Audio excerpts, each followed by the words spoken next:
everyone and welcome to Hermes XM Services. This is my second video in this channel. In my first video, I talked about the ICC and its role in global trade.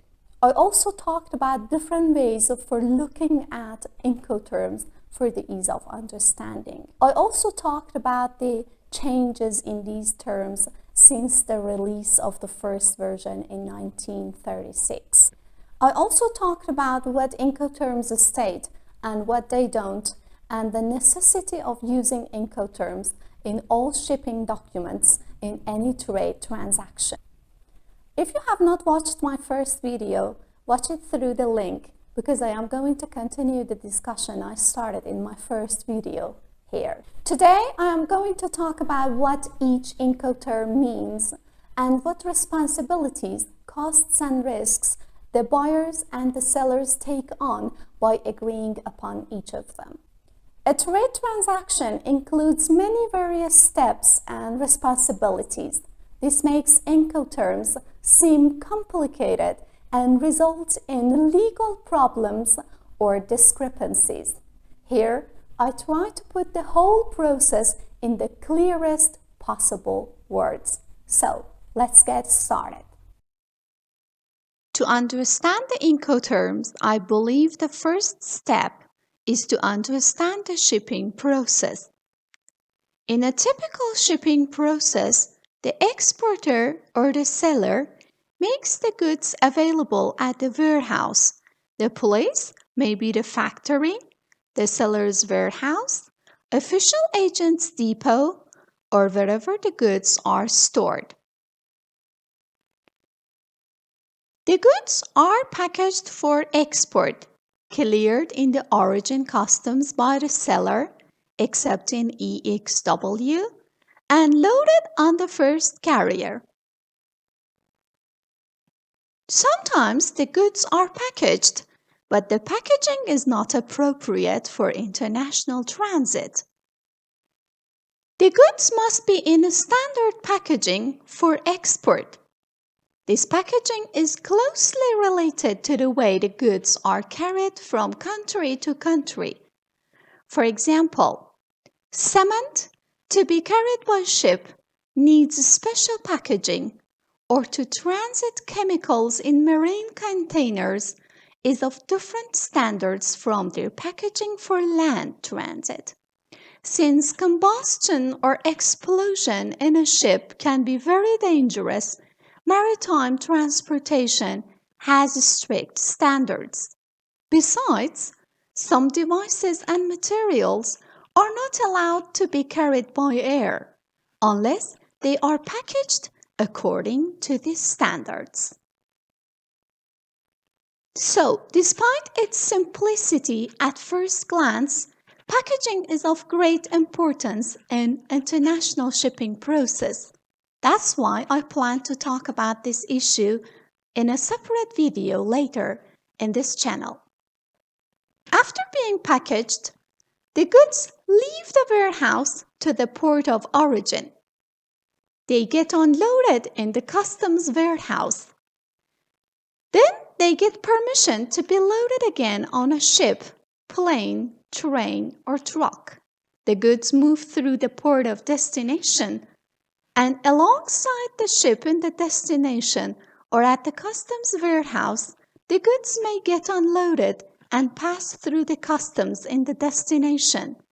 Then they must get delivered further to the importer or buyer's warehouse.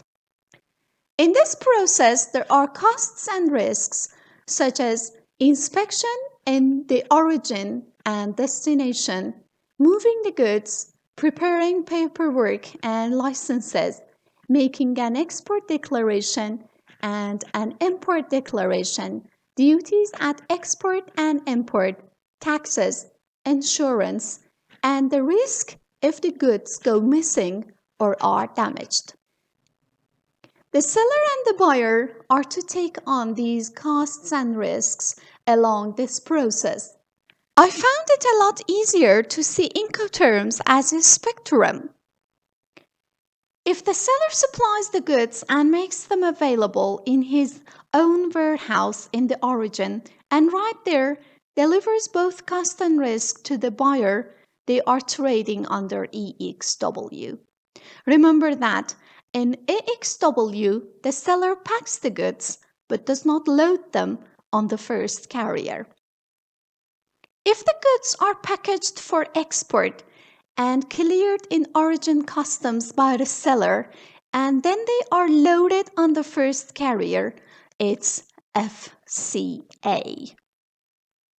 If the seller loads the goods on the first carrier, pays for it, and unloads the goods alongside the ship, plane, truck, or train, it is FAS. If the seller takes one more step and loads the goods on the main carrier, the Incoterm is FOB. If you have found this video helpful up to this moment, give it a like. And remember to subscribe the channel in order not to miss the later videos. And now Group C. If the seller loads the goods to the first carrier, delivers the risk, but pays the cost up to the point of unloading the goods in the named place in the destination, preferably the bonded warehouse, it is CPT. If the seller insures the goods up to the named place as well, it is CIP. If the responsibility is delivered to the buyer when the goods are loaded on the main carrier, but the cost is paid by the seller up to the destination port, it is CFR. And if the seller insures the goods up to the destination port as well, it is CIF. If the seller transits the goods to the named place in the destination, it is DAP. If the seller takes one step further and unloads the goods in the named place, it is DPU. And finally, if the seller transports the goods to the named place, unloads them, and pays destination customs, it is DDP. The spectrum I imagined can be seen here. The green arrow shows the cost, and the red one shows the risk. In Group C, the cost is not delivered to the buyer at the same point as the delivery of risk. Remember that the named location must indicate where cost is delivered to the buyer.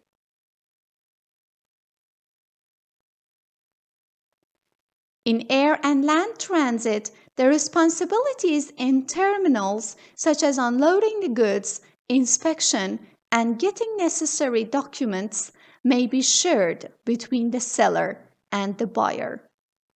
Whatever the Incoterms, who is responsible for customs clearance? The logical answer to this question is that the seller is always responsible for the customs clearance in the origin, as the seller is familiar with the customs regulations in the origin. Of course, EXW is an exception in this case. The same is true about the customs clearance in destination, which is always the buyer's duty. In this case, DDP is an exception. You, buyers, if you are not familiar with the customs regulations in the origin, do not use EXW. And you, sellers, if you are not familiar with the customs regulations in the destination, do not use DDP. Suppose goods are shipped from the seller's warehouse in Suzhou, China, to buyer's warehouse in Hamburg, Germany, by train. The goods pass the transit path from Russia, Belarus, and Poland. International traders in the countries where there is no sea border normally use land transportation. Sometimes there are several countries between the seller and the buyer's country. So think about the quiz, and to make sure that you have grasped the point in this video, write your answers in the comments for me. Here is the question.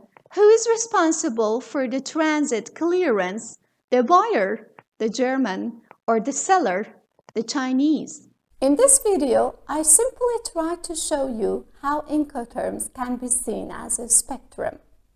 In my next videos, I will get into the details and talk about the pros and cons of each Incoterm.